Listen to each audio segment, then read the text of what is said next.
Primeiro livro dos Reis, capítulo de número 13. Nós faremos a leitura do versículo 20 até o versículo de número 32. Irmãos, antes de nós iniciarmos com a leitura da palavra do Senhor, nosso sermão, nossa pregação, nós vamos relembrar, licenciado Mateus, o que nós vimos no domingo passado. É necessário que nós relembremos porque nós estamos aí no meio da história, ok? A história bíblica. Vocês se lembram que o reino foi dividido, certo? Com Roboão, filho de Salomão, o reino se dividiu. E agora nós temos o reino do sul, com capital em Jerusalém, e o reino do norte, com capital em Samaria. No reino do norte está ali reinando um homem chamado Jeroboão, um homem mau, um mau rei.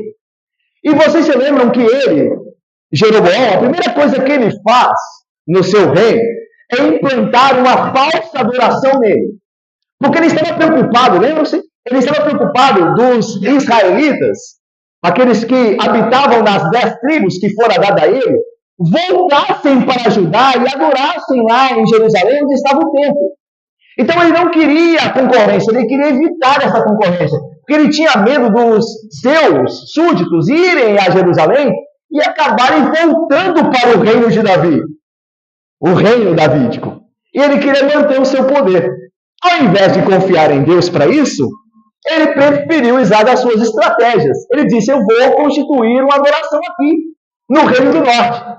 E em cidades estratégicas, ele colocou ídolos, bezerros, imagens para serem adoradas. E vocês se lembram que ele também designou, segundo a vontade dele, homens que nem levitas eram, da tribo de Levi, para o sacerdócio. E também mudou os meses das festas que Deus havia estabelecido. Então ele fez a adoração como ele imaginava. Colocou o nome de Deus lá, mas da palavra de Deus não tinha nada. Aí o que acontece no início do capítulo 13, que nós estamos nele? Deus envia um profeta sem nome, o profeta não tem nome, isso é importante, nós veremos hoje. Deus envia um profeta de Judá, do Reino do Sul, ao Reino do Norte, para profetizar contra o culto e contra o altar que Jeroboão tinha levantado. Lembram-se? Esse profeta do sul, esse profeta de Judá, chega até o rei Jeroboão, do Reino do Norte, e fala, Deus vai destruir esse altar e vai julgar o seu reino, e a sua casa não vai permanecer. E aí diz o texto que Jeroboão, o rei do norte, bateu assim, colocou a mão no altar, e levantando a mão, disse assim, prendei esse profeta. E na hora que ele falou isso, a mão dele secou, se endureceu, ok? E aí então, o rei, vendo isso, clamou ao profeta pela mão dele. Tem misericórdia, me roga a Deus pela minha mão. E o profeta de Judá bondosamente orou a Deus e a mão dele foi restaurada ao normal. Aí o que o rei Jeroboão faz? Convida o profeta tentando comprá-lo, viu que era um profeta poderoso, e ao invés de se arrepender da idolatria, a qual o profeta denunciava, ele quis comprar o profeta e dizer ao profeta, vem comer comigo, vem para minha casa, eu te tratarei bem aqui. Aí o profeta diz, não vou não, porque Deus me ordenou para que não ficasse aqui nesse local, nem comesse nem bebesse aqui, mas fosse embora novamente para Judá. E resistiu à tentação o profeta fiel. E se foi. E aí no texto que nós vimos, de uma história muito diferente, muito estranha a princípio, nós vemos que quando esse profeta fiel estava indo embora, lá do Reino do Norte, do território do Reino do Norte, um velho profeta que estava em Betel, que fazia parte do Reino do Norte, ficou sabendo dessa história, que o profeta de Judá tinha sido fiel e tinha de fato exortado o rei Jeroboão. E o profeta velho de Betel quis conhecer esse profeta. E perguntou aos filhos dele, olha, essa história que vocês contaram desse profeta, por que caminho esse profeta está voltando para ajudar? Aí os filhos disseram, por tal caminho. Então me prepara o jumento aí que eu vou atrás dele. Prepararam o jumento dele e ele foi atrás do profeta. E encontrou o profeta. Aí perguntou o profeta estava sentado, descansando, enquanto ele fazia a viagem de volta para Judá. Aí o profeta velho perguntou, você é o profeta de Judá que veio e falou a Jeroboão?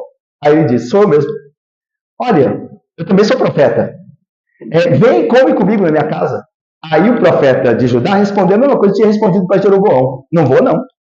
Porque Deus me falou, me deu uma ordem de eu não comer nem beber nesse local, mas que eu voltasse diretamente para Judá. Aí o profeta velho diz assim, mas eu também sou profeta, irmão. E eu recebi uma revelação de Deus também por meio de um anjo. Deus enviou um anjo para falar comigo. E falou para você vir para minha casa comer e beber. E aí o texto diz assim, o autor do texto. Mas ele estava mentindo. O profeta velho de Betel estava mentindo. Deus não mandou nada ele falar, nem mandou anjo nenhum. Ele mentiu.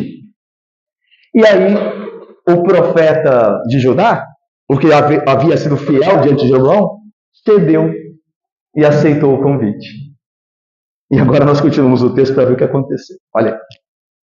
Versículo de número 20. Estando eles à mesa, o profeta velho e o profeta de Judá, veio a palavra do Senhor ao profeta que o tinha feito voltar. O profeta velho é que falou a palavra de Deus aqui. E clamou ao homem de Deus que viera de Judá, dizendo, assim diz o Senhor, porquanto fosse rebelde à palavra do Senhor e não guardaste o mandamento que o Senhor teu Deus te mandara, antes voltaste e comeste pão e bebeste água no lugar de que te dissera, não comerás pão, nem beberás água. O teu cadáver não entrará no sepulcro de teus pais. Depois de o profeta, a quem fizera voltar haver comido pão e bebido água, albardou para ele o jumento. Foi-se, pois, e um leão o encontrou no caminho e o matou. O seu cadáver estava tirado no caminho, e o jumento e o leão parados junto ao cadáver. Eis que os homens passaram e viram o corpo lançado no caminho, como também o leão parado junto ao corpo. E vieram e o disseram na cidade onde o profeta velho habitava. Ouvindo o profeta que o fizera voltar do caminho, disse, é um homem de Deus, que foi rebelde à palavra do Senhor. Por isso o Senhor o entregou ao leão, que o despedaçou e matou, segundo a palavra que o Senhor lhe tinha dito. Então disse a seus filhos, albardai-me o jumento. Eles o albardaram. Ele se foi e achou o cadáver atirado no caminho, e o jumento e o leão parados junto ao cadáver. O leão não tinha devorado o corpo, nem despedaçado o jumento. Então o profeta levantou o cadáver do homem de Deus, e o pôs sobre o jumento, e o tornou a levar. Assim veio o profeta velho à cidade, para o chorar e enterrar. Depositou o cadáver no seu próprio sepulcro, e o prantearam, dizendo, ah, irmão meu! Depois de o haver sepultado, disse a seus filhos, quando eu morrer, enterrai-me no sepulcro em que o homem de Deus está sepultado. Ponde os meus ossos junto aos ossos dele. Porque certamente se cumprirá o que por ordem do Senhor clamou contra o altar que está em Betel, e contra todas as casas dos altos que estão nas cidades de Samaria. Depois dessas coisas, Jeroboão ainda não deixou o seu mau caminho. Antes, de entre o povo, tornou a constituir sacerdotes para lugares altos. A quem queria, consagrava para sacerdote dos lugares altos. Isso se tornou em pecado a casa de Jeroboão, para destruí-la e extingui-la da terra. Vamos orar? Ó Deus Santo e Bendito, tua palavra foi lida, ó Deus. A tua palavra é verdade, ela tem que ser obedecida, ó Pai. Ajuda-nos, Pai, a amar ao Senhor e obedecer a tua palavra, para a glória do Senhor e para o nosso próprio bem. Porque aquele que obedece a tua palavra, que procura, segundo a tua graça, andar nos seus caminhos, crendo em Jesus, confiando nele, habitará seguro e sem temor do mundo. Abençoa-nos, ó Pai. Em Cristo Jesus nós te pedimos. Com perdão dos pecados. Amém. Nós esperávamos mais do profeta de Judá. Especialmente levando em conta a maneira que ele se levantou contra o rei Jeroboão. Ele desafiou o rei. Ele foi corajoso diante de um rei. O profeta de Judá deveria realmente ter pensado melhor antes de desobedecer a palavra de Deus. Mas mesmo o melhor dos homens é apenas um homem. E na melhor das hipóteses, ele é um pecador. Mesmo o melhor dos homens é apenas um homem, um pecador. Nós vemos, às vezes, líderes espirituais fiéis cometendo pecado, falhando em seu ministério. A Bíblia diz que quando nós deixamos de ouvir a palavra do Senhor, nós nos metemos em grandes problemas. E isso não fora diferente com o profeta de Judá, ainda que ele fosse um profeta. Ele foi julgado pela palavra do Senhor que desprezou. A palavra do Senhor é poderosa, meus irmãos.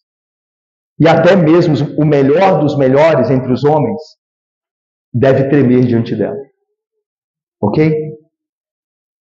Mas vamos ver o que o texto nos ensina.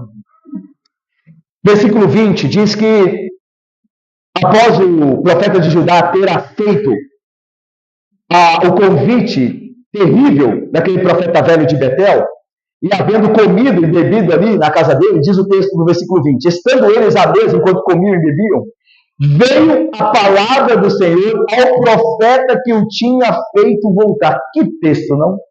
O profeta que o havia feito voltar, ou havia feito o profeta de Judá voltar, era um profeta que tinha mentido. Lembra? Ele mentiu quando ele falou que um anjo veio e falou com ele para que o profeta comesse na casa dele. E agora ele vai falar a verdade.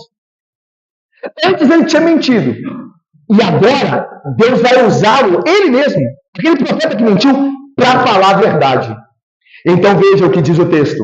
E então aquele profeta de Betel clamou ao homem de Deus, ao homem de Judá, que viera de Judá, dizendo, imagina, estão ali comendo, está tudo aparentemente bem, e o profeta velho que convidou, tendo mentido, agora vai, através da palavra do Senhor, condenar o profeta que aceitou o convite dele, que não devia ter aceitado.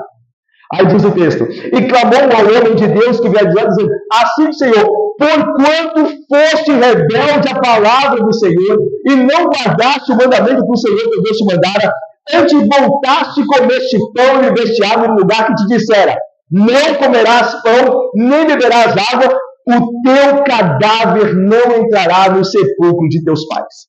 Desta vez, irmãos, o velho profeta falou realmente a palavra que viera de Deus. Isso não era uma declaração de juízo final contra o homem de Judá, contra o profeta de Judá. Afinal, ele era um profeta de Deus, era um homem de Deus. Diversas vezes no texto ele é chamado de homem de Deus, o homem de Deus, o homem de Deus. Sim, que falharam, porque homens de Deus falham. E quando falham, receberão a correção de Deus. Não é porque são homens de Deus que podem falhar. Quando falham, mesmo sendo crentes, mesmo sendo homens de Deus, Deus nos corrigirá. É isso que está acontecendo aqui. O profeta de Judá não está sendo curado por Deus, mas ele passará por um juízo de desonra. Ele não será enterrado com os pais dele em Jerusalém. Que era uma honra ser enterrado com os pais. A ideia de pertencer ao mesmo povo. Só que isso ele não terá, porque desobedeceu a palavra do Senhor. Mesmo sendo um profeta fiel. Era um homem de Deus mesmo. Mas o texto diz aqui, o homem de Deus não conseguiria voltar para Judá com vida. Ele morreria longe de casa, sofrendo a desgraça da desonra de não ser enterrado com seu próprio povo, com seus próprios pais. E essas palavras se cumpriram imediatamente, como o Senhor falara por meio do profeta velho de Betel. Olha o que diz o versículo de 23 e 24. Depois o profeta, a quem fizera voltar, haver comido pão e bebido água, aguardou para ele um jumento. Ou seja, o profeta de Judá acabou de comer na casa do profeta de Betel, aquele velho profeta, e então foi preparado o jumento para ele continuar a viagem. E o versículo 24 diz, foi-se, pois, e um leão o encontrou no caminho e o matou. Assim, meus irmãos, o servo de Deus, aquele profeta de Judá, o homem de Deus, um crente, de fato, recebeu a vara de Deus por meio da sua desobediência. O leão o encontrou e o matou ali mesmo. E o que vem em seguida é um milagre. Olha só o que vem em seguida. O seu cadáver estava atirado no caminho, e o jumento e o leão parados junto ao cadáver. Eis que os homens passaram e viram o corpo lançado no caminho, como também o leão parado junto ao corpo. E vieram e o disseram na cidade onde o profeta velho habitava. Irmãos, por alguma razão estranha, o leão parecia ter perdido o apetite. Veja que cena diferente, que cena, e tem um motivo de ser diferente. O leão mata o profeta, mas não come, não devora o profeta, isso é fora do comum. O leão mata e devora, ele mata para devorar. Só que ao profeta ele não devora. E outra coisa, tem um jumento parado ali. E o jumento também não é devorado. O leão estava parado entre o corpo do profeta e o jumento. E nada faz. Por que isso acontece assim? Para Deus mostrar aos transeuntes que no versículo 25 passam, que aquilo não foi uma ação da natureza, não foi uma coisa ordinária, como acontece quando alguém é pego por um leão e devorado, mas uma ação específica de Deus. Para mostrar que Deus estava agindo naquilo. Que Deus estava julgando o seu profeta desobediente. É por isso que o leão ficou lá parado. Do mesmo jeito que Deus enviou a baleia a Jonas, né? O grande peixe. Assim Deus enviou um leão para julgar o profeta. E o leão não fez mais nada. Para que naquela cena estranha e diferente, Presbítero Marcelo e Rodrigo, visse os homens à mão de Deus perfeitamente. Que Deus havia feito aquilo. Mas vamos mais.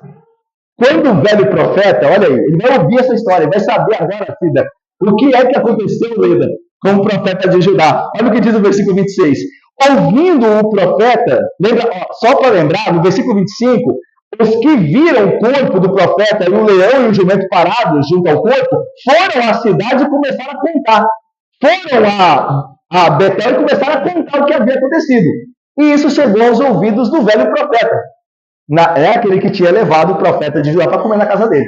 Olha aí o versículo 26. Vamos ver juntos? Ouvindo o profeta que o fizera voltar do caminho, disse: é homem de Deus.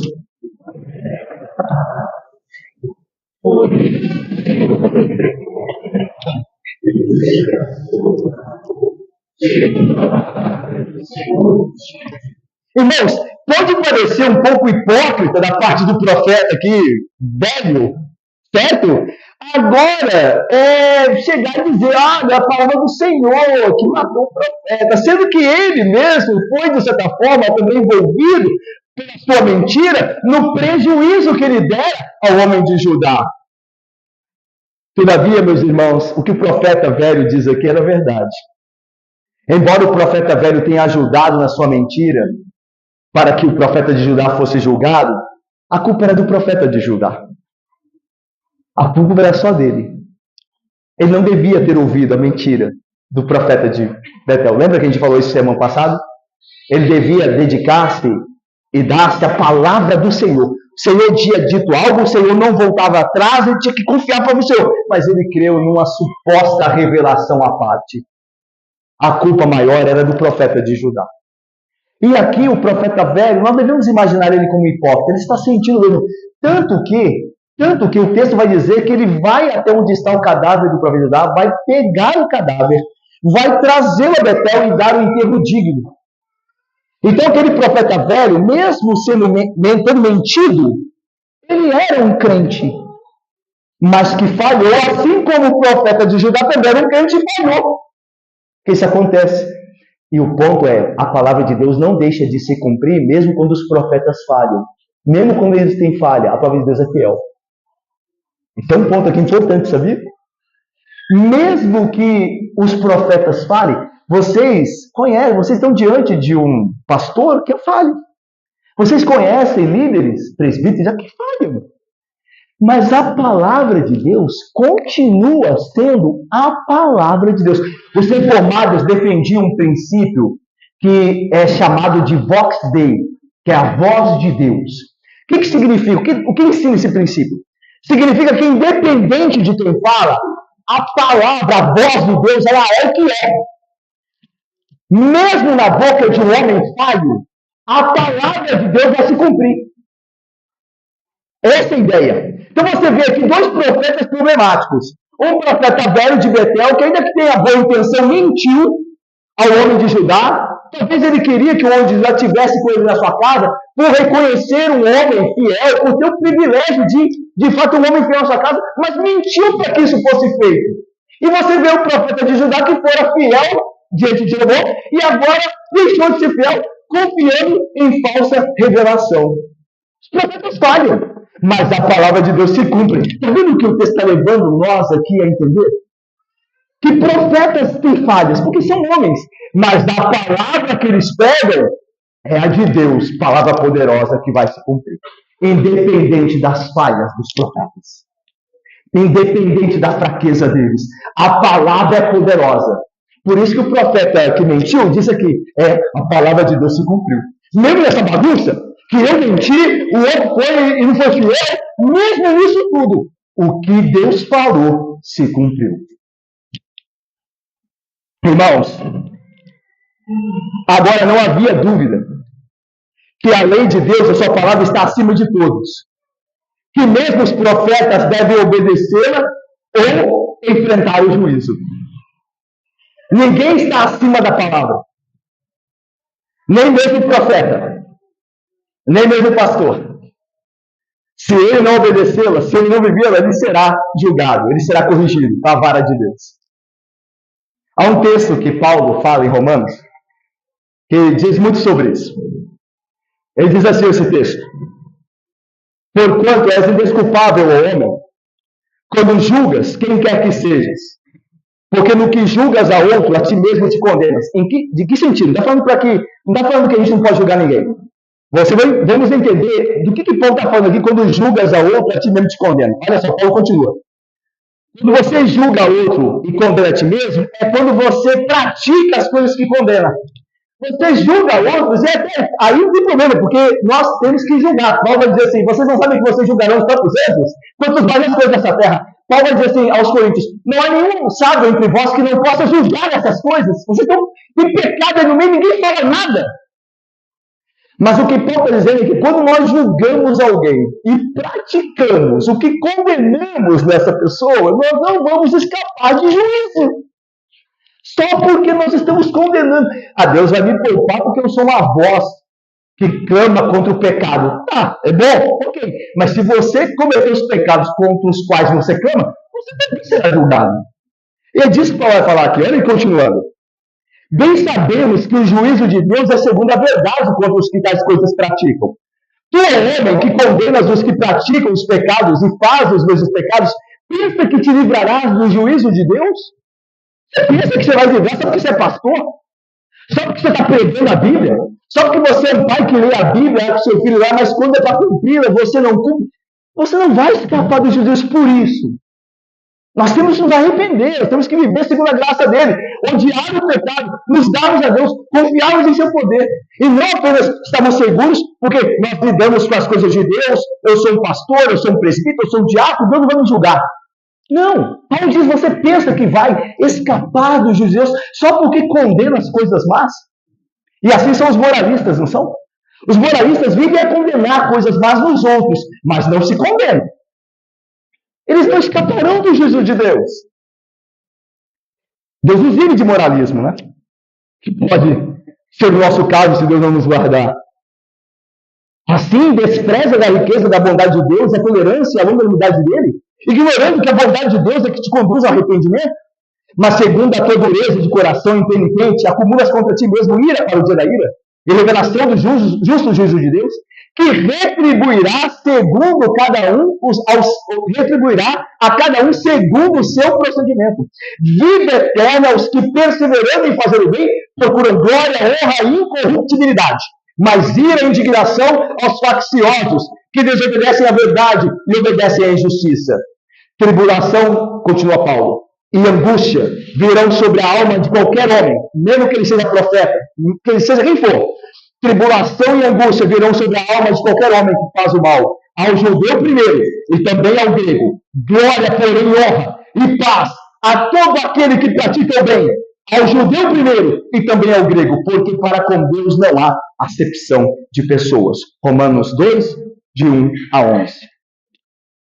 Deus julgou o profeta.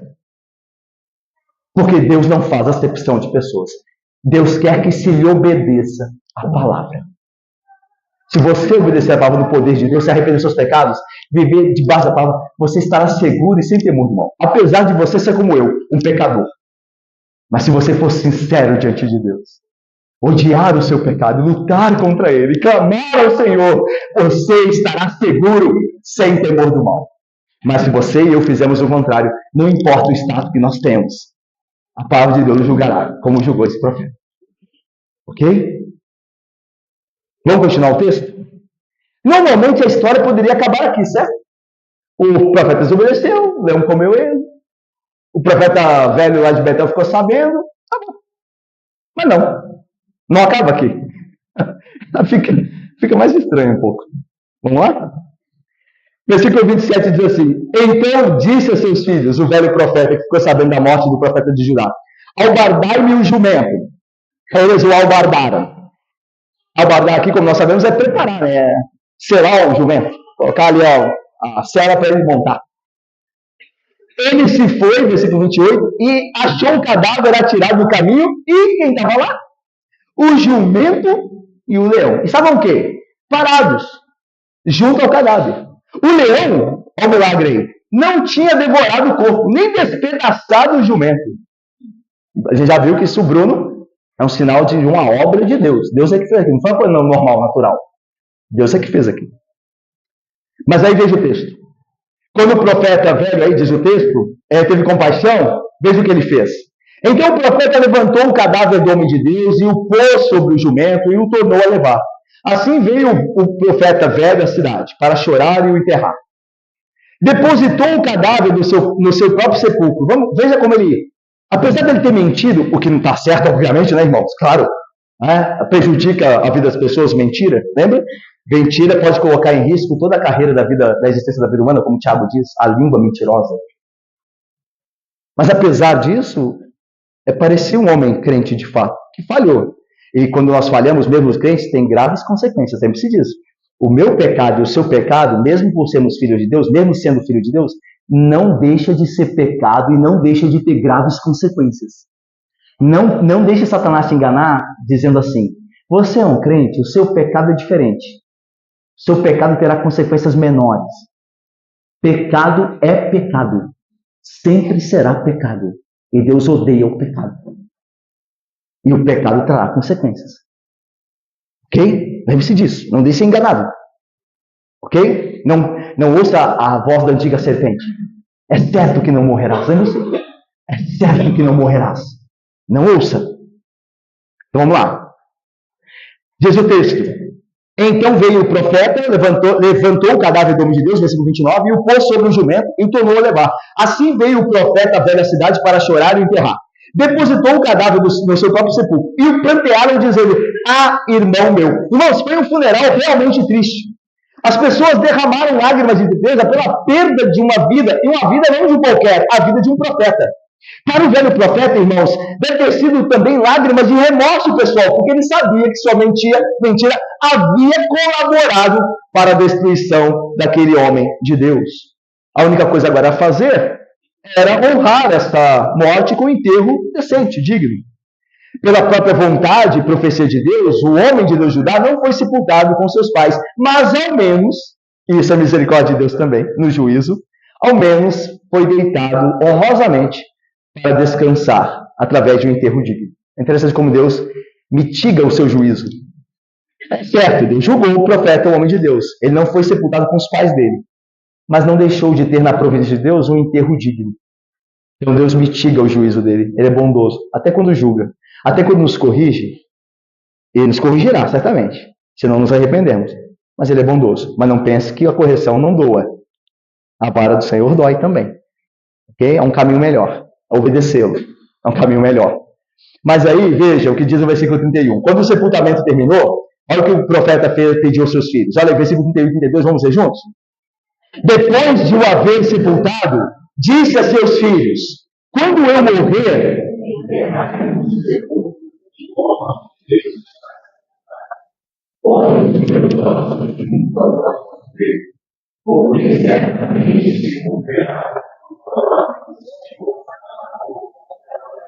que está em Betel, e contra todas as casas dos altos que estão nas cidades de Samaria.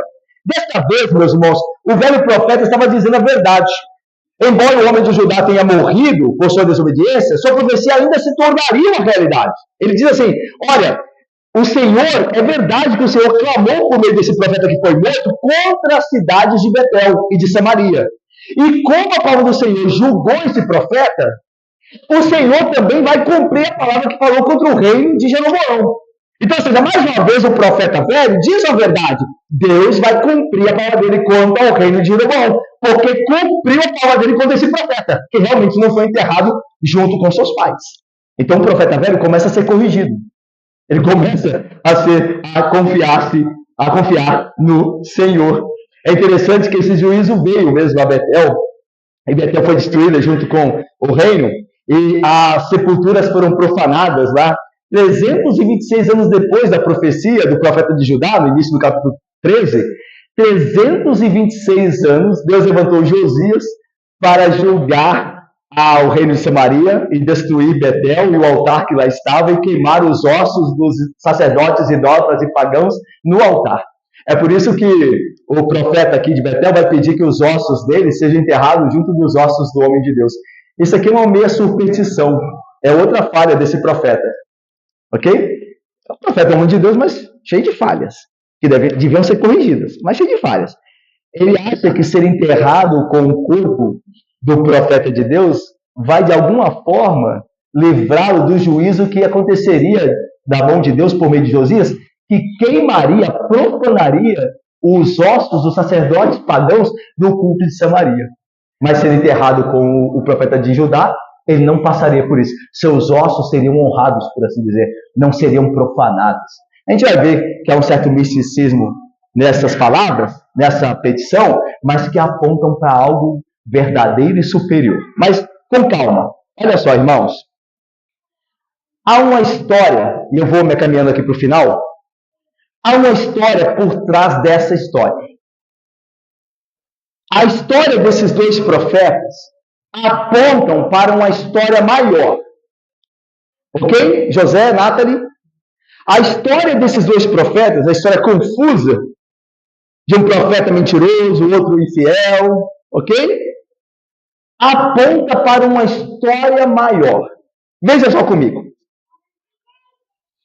Esses dois profetas, irmãos, são um drama que fala da história dos dois reinos, Israel e Judá. Na verdade, a história desses dois profetas aponta para a história maior dos dois reinos, Israel e Judá. Vamos ver como isso acontece. Primeiro, não se tem o nome dos profetas, lembra? Aqui no texto bíblico, em nenhum momento fala o nome de nenhum dos profetas, desses dois. Mas fala de onde eles vieram. O profeta veio de Judá e o outro era de Betel. Então dá o nome dos profetas o nome dos reinos, dos lugares de cada reino, Judá e Betel. Então o importante não é o nome do profeta, mas o reino de onde ele vem. Então aponta para o reino. Porque se fosse importante o profeta, fala o nome. Mas não fala o nome do profeta, fala a cidade de onde ele vem. Então o que é importante aqui é o território dele, não ele em si. Vamos mais. Eles eram irmãos separados.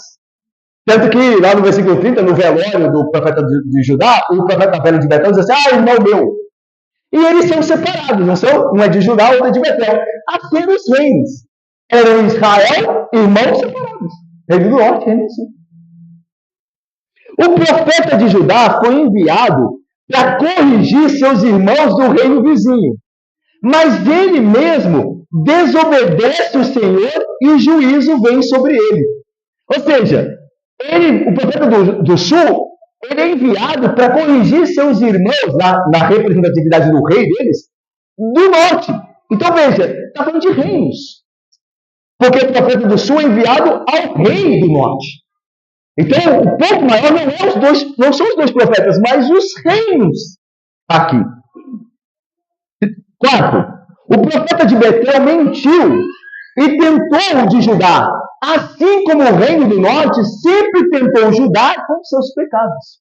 Lembra que Judá, o reino do sul, era constantemente tentado a cair na idolatria que praticava o norte. A história, vamos ver na história dos reis futuros, que os reis do norte sempre estão tentando aos reis do sul a cair na mesma idolatria, a participar da mesma idolatria. E aqui nós vemos um profeta do norte mentindo ao profeta do sul para que ele coma e beba junto com ele, num reino idólatra. E por fim, ambos morreriam juntos. Tanto que no final, O profeta velho de Betel diz: enterre-me quando eu morrer, junto com os ossos do profeta de Judá. Os dois reinos cairiam, morreriam juntos. Lembram? A ideia do reino do norte seria julgado em 701 pela Síria, e em 586, 589, o reino do sul seria julgado pela Babilônia. Ambos cairiam. Tá? Então veja, essa história aponta para os reinos do norte e do sul, falam de coisa maior. Mas, veja só, como muitas parábolas, essa história pretendia servir como advertência, tanto ao reino do sul, quanto ao reino do norte. E serve de advertência para nós aqui hoje. E a primeira advertência tem a ver com o que serviu para o reino do sul. Ao povo do reino do sul, que é Judá, essa história ensinava o seguinte: não se deixe enganar. A adoração que seus irmãos de Israel praticam é falsa. E se você participar dela, lembra? Não coma nem beba com eles. Se você participar dela e se desviar da lei do Senhor, você também será destruído, você morrerá. E é o que acontece com o profeta de Judá. Veja, Deus está enviando um profeta de Judá, um profeta fiel, ao reino do norte infiel. Aí Deus está falando com ele assim, ó, você vai lá advertir os seus irmãos, mas você não participe do pecado deles, viu? Porque se você comer e beber lá com eles, você morrerá. E como isso é aplicado a mim e a você? A epístola de Judas vai nos ensinar como essa verdade é aplicada a mim e a você. Judas diz assim, não o Iscariote, né? O outro Judas, o meio-irmão de Jesus. Ele diz assim, vós, porém, amados, lembrai-vos das palavras anteriormente proferidas pelos apóstolos de nosso Senhor Jesus Cristo, os quais diziam, no último tempo, que nós estamos aqui vivendo agora, haverá escarnecedores, andando segundo as suas ímpias paixões. São estes os que, dentro da igreja, promovem divisões sensuais que não têm o Espírito. Vós, porém, amados, edificando-vos na vossa fé santíssima, orando no Espírito Santo, guardai-vos desses homens no amor de Deus, esperando a misericórdia do nosso Senhor Jesus Cristo para a vida eterna. E compadecei-vos de alguns desses tipos de homem que estão caindo na dúvida. Salvai-os, arrebatando-os do fogo. Quanto a outros, sede também compassivos em temor, detestando ou odiando até a roupa contaminada pela carne. Judas 13 a 17. Judas está escrevendo à igreja e está falando assim, entre vocês surgirão pessoas más, pessoas que são falsos crentes. Mas dentro desse grupo de falsos crentes, há pessoas que foram induzidas por eles e que estão em dúvida acerca do evangelho. Há esse grupo que você percebe que tem alguma chance de salvá-los do meio desse grupo que já está condenado, de apóstatas. Você tenha compaixão deles, mas cuidado. Deteste até mesmo a roupa deles. Tente fazer algo, mas cuidado. Veja o paralelo com o profeta de Judá. Você vai lá advertir os seus irmãos que estão em pecado para ver se você os ganha e os salva. Mas não coma nem beba com eles. Sai de lá e volta de novo para Judá. Não entra no tipo de vida deles. Você vai lá para salvá-los. Mas cuidado, que você está no meio perigoso, no meio contaminado. E Judas faz a mesma coisa. Quando você vai pegar o evangelho, testemunhar do evangelho para alguém que está em pecado, e que você vê na pessoa, que a pessoa está começando a te ouvir, vá na confiança de Deus, mas vá com cuidado para não se contaminar. E aqui na linguagem de Judas, é deteste, odeie até mesmo a roupa contaminada pela carne. E é interessante esse termo. A ideia de odiar até mesmo a roupa contaminada pela carne é uma frase proverbial usada entre os judeus. Aqui é evitar o contato mais remoto com o pecado, odiando aquilo que faz fronteira com ele. Veja, do pecador, você deve ter cuidado até com a roupa dele. É claro que isso não é para ser levado literalmente, que você vai ter cuidado com roupa de pecador. Não vou tocar na roupa de pecador. Não é isso. A ideia é que você tem que ter tanto cuidado quando você está evangelizando alguém que está em pecado, até mesmo aqueles limites entre você e ele. No caso aqui, a roupa. Lembra que no Antigo Testamento, nas leis cerimoniais, quando havia uma praga em alguém e a roupa da pessoa era contaminada, a roupa deveria ser queimada. Lembram-se? Não poderia se aproveitar a roupa. Com medo da praga passar da pessoa que está vestindo aquela roupa. A gente tem medo assim, né? No hospital tem uma praga, as pessoas estão morrendo com aquilo e a roupa delas fica queimado. Ninguém pega a roupa de alguém que está com a praga, que está com a enfermidade, de um problema de pele sério, e coloca e sai vestido. Você odeia a contaminação da roupa. E é verdade. Nós tivemos uma pandemia. O problema é que nós tememos vírus, mas não tememos pecado. Nós tememos enfermidades, mas não tememos o pecado, o contato com o pecado. Nós temos muito medo de pegar alguma doença.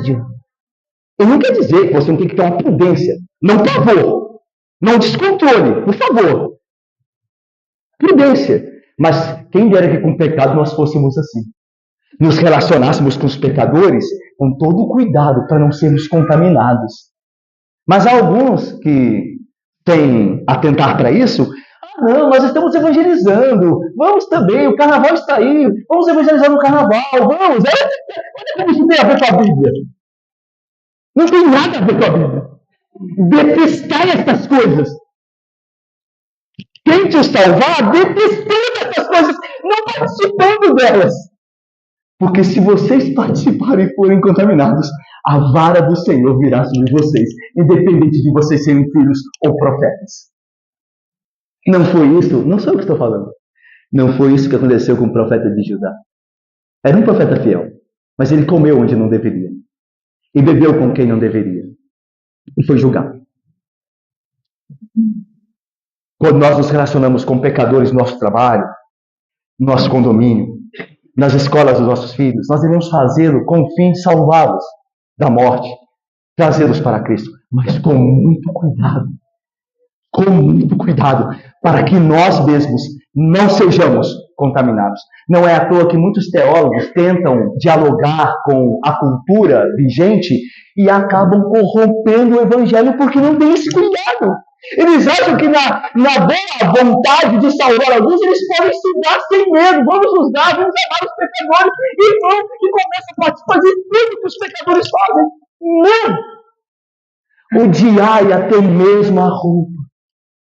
Cuidado com o pecado. É isso que o texto está dizendo. Para ajudar. Vocês têm um irmão de vocês que está pecando. Vão lá tentar salvá-lo. Cuidado. Cuidado enquanto vocês vão. Para que vocês não comunguem com seus pecados. Não achem que os seus pecados são pecados quaisquer. Cuidado com o pecado. Mesmo quando você está tentando salvar alguém. Ok? Eu termino. Lembra-se? A história dos dois profetas fala da história dos reinos. É uma advertência para Judá, dizendo: Judá, vai ajudar o seu irmão, mas cuidado, viu? Cuidado com o pecado dele para ele não te contaminar. E é uma advertência para Israel no sentido seguinte: ainda que o profeta seja falho, ouça a palavra dele e se arrependa. Ouça a palavra dele e se arrependa, senão vocês serão destruídos. E infelizmente não foi isso que aconteceu. Depois de tudo isso que Deus mostrou com poder na vida de Jeroboão, quando a mão dele secou, quando o altar se quebrou, rachou-se no meio, quando o profeta de Judá desprezou a palavra do Senhor e o leão comeu, com tudo isso, Jeroboão ficou sabendo de tudo isso e mesmo assim continuou os seus pecados. É assim que termina o texto, lá no versículo 33 e 34. Olha aí, vamos ler juntos? Vamos mais uma vez para terminarmos? Leiamos. Depois destas coisas, Jeroboão ainda não deixou o seu mau caminho.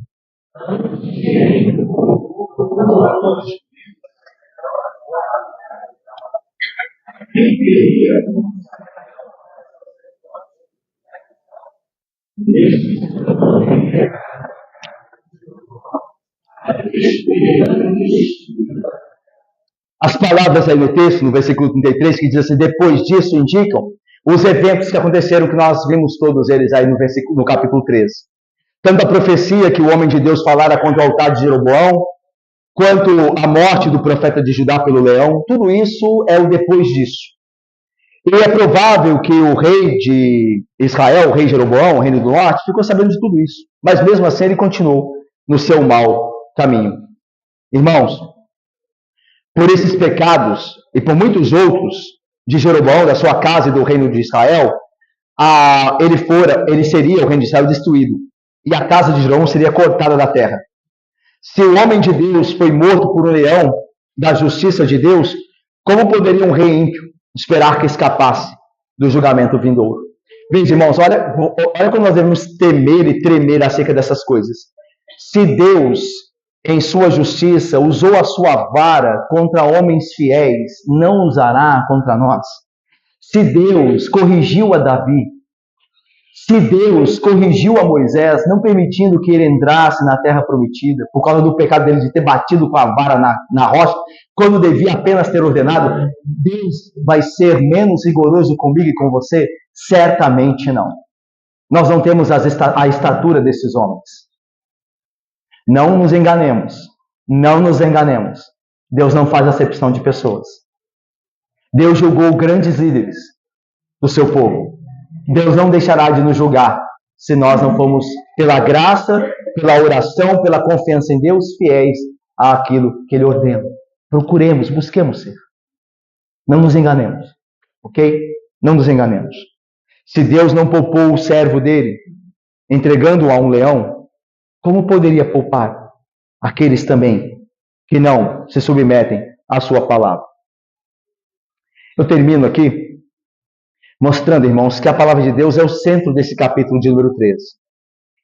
Ela mostrou-se aqui poderosa e digna de crédito, de aceitação.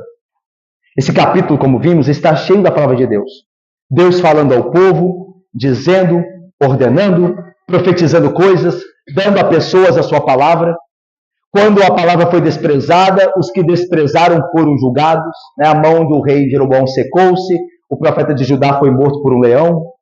Porque não creram na palavra do Senhor. Portanto, irmãos, creiamos na palavra de Deus. Nunca duvide da palavra de Deus, que é verdadeira em todos os fatos históricos que alega, em cada princípio teológico que defende, em cada julgamento que anuncia e em todas as promessas que nos dá de esperança e nos oferece em Cristo Jesus. Todas as coisas são dignas do crédito e de nossa confiança. Saiba que mesmo quando líderes espirituais falharem ou provarem ser falsos, como os homens dessa história, a palavra de Deus ainda efetuará o seu trabalho de salvação. Lembra o Vox Dei? Ainda que o profeta fale, seja o homem falhe, a palavra de Deus continua poderosa. Creia nela. Você foi chamado não para crer em homens, foi chamado para crer na palavra de Deus. Enquanto ela está sendo pregada fielmente, creia nela. Ainda que o transmissor, o vaso que a carrega, o vaso de barro que carrega o tesouro dentro dele, ainda seja um vaso apenas de barro, um vaso falho. A palavra é digna de toda a aceitação. Daí, irmãos, não usemos as falhas dos homens como uma desculpa para não acreditar e obedecer na Bíblia. Ok? Acreditar na Bíblia e obedecê-la. Não use a falha dos homens. Aqui Jeroboão podia usar e falar assim, eu não vou obedecer a Deus não, olha os profetas dele, um mente, o outro é fiel, depois deixa de ser fiel, uma confusão danada, eu não quero nada com isso. Não faça isso. Mesmo com os profetas confusos e falhos, Jeroboão foi julgado, o reino dele, a casa dele caiu, ele foi destruído por Deus. Não use as falhas dos homens para deixar de obedecer a Deus. Tem muitas pessoas que fazem isso, elas vão à igreja esperando que lá só tenha anjo. Que as pessoas estão até voando na igreja, né? Só tem anjo aqui, né? Olha o pastor ali, pastor presbítero lá, o diácono agora. E se em qualquer falha que alguém tiver, é o suficiente. E se procurar na igreja falha, vai encontrar. Eu te garanto, vai encontrar. O pastor, o presbítero, diáconos, membros, todo mundo. Porque nós estamos sendo santificados, nós ainda não somos perfeitos. Se olhasse os apóstolos de Cristo, não havia falha deles, e o pastor deles era Cristo. E havia falhas. Quanto mais os meus corações que tem os pastores que tem. Se os discípulos de Cristo tinham falhas, imagina os discípulos dos pastores. O que terão? Então, se alguém se valer disso, será condenado. Porque você não está seguindo homens. Embora se importe e ore por eles, você está seguindo a Cristo. Você respeita os homens, você respeita os líderes, ora por eles, mas você sabe que eles são falhos, eles são homens. Você está seguindo a Cristo e a sua palavra. Não use desculpa de falhas de homens para não obedecer a palavra do Senhor. Não faça isso. Você é o único que será prejudicado. Não rejeite a palavra de Deus como Jeroboão fez. Nem a abandone como o homem de Judá fez. Ambos foram julgados. Não rejeite a palavra do Senhor. Não confunda a palavra de homens com a palavra de Deus, como fez o profeta de Judá. Tinha a palavra do Senhor, acreditou na palavra do homem. Acabou como acabou. Não faça isso. Creia na palavra do Senhor. Creia apenas neste livro bendito. Todo pastor que pregar neste livro, for fiel a ele, você ouça. E todo aquele que você ver que não está sendo fiel a esse livro, não ouça. Mas creia e ouça apenas o que está nesse livro. Não vá atrás de novas revelações, nada disso. Nós temos toda a palavra de Deus. Paulo vai dizer assim, toda a palavra de Deus é útil para o ensino, para a repreensão, para a correção, para a educação e a justiça, a fim de que todo homem de Deus seja perfeito e perfeitamente habilitado para toda boa obra. O que nós precisamos mais? Se toda a palavra de Deus é perfeita para nos tornar perfeitos? De nada. Não precisamos mais de nada. Creia na palavra e você estará seguro. O profeta de Judá deveria ter feito isso. Por fim, lembra daquela história lá do profeta velho que queria ser enterrado junto com os ossos do profeta de Judá? Pois é, essa parte que não parece ter muita importância, e até soa com o misticismo do profeta de Betel, nos fala de Cristo. Aí alguém pergunta, como? Olhemos para o pedido do profeta mais uma vez. O profeta de Betel diz assim, quando eu morrer, enterrai-me no sepulcro em que o homem de Deus está sepultado. Ponde os meus ossos junto aos ossos dele. Aquele profeta velho entendeu que, de alguma forma, o ser enterrado com os ossos do profeta de Judá o livraria da condenação que viria sobre o reino do norte. Tolice, não?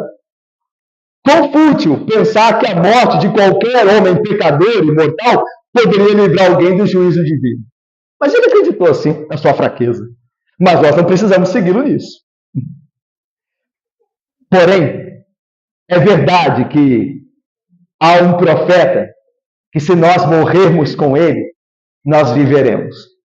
Há um profeta. Há um profeta perfeito. E apenas um. Que sempre fez o que Deus disse. Que nunca mentiu. E nem nunca recuou da sua missão. E nem nunca deixou de obedecer a palavra de Deus, como fez o profeta de Judá. Esse profeta é Cristo. O grande, maior profeta. Ele nunca, jamais se desviou até a morte. Quando esse santo homem de Deus morreu, Jesus Cristo, o homem de Deus de Belém, o filho do Deus do céu, ele também foi enterrado. Como foi enterrado o profeta de Judá e como queria ser enterrado o profeta de Betel. Só que no caso desse grande profeta que é Cristo, ele não ficou no sepulcro.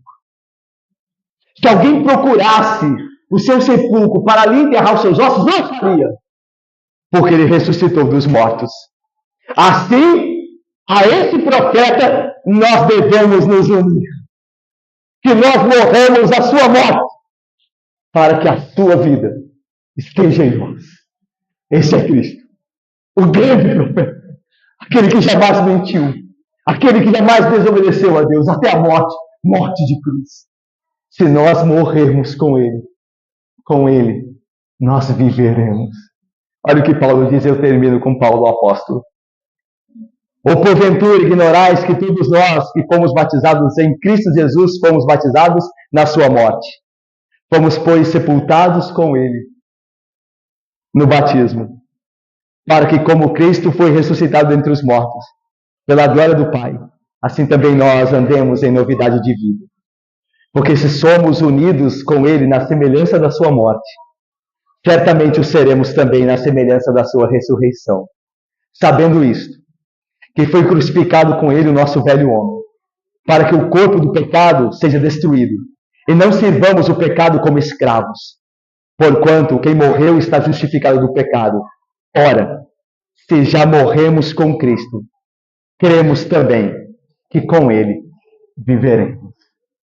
Que cada um de nós aqui, irmãos queridos, morra com Cristo. Morra para o pecado com Cristo. Que a nossa oração a Deus seja essa: Senhor, enterra-me com o teu Filho. Senhor, que eu morra para que Cristo viva em mim.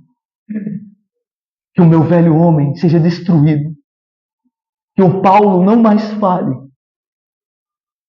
Que o Guilherme não mais viva. Que Vitória não mais seja ouvida. Mas Cristo vive em mim. E aí nós teremos vida. Não só vida, mas vida eterna, para sempre. E assim escaparemos do juízo de Deus e da morte eterna. Que Deus abençoe. Amém, irmãos.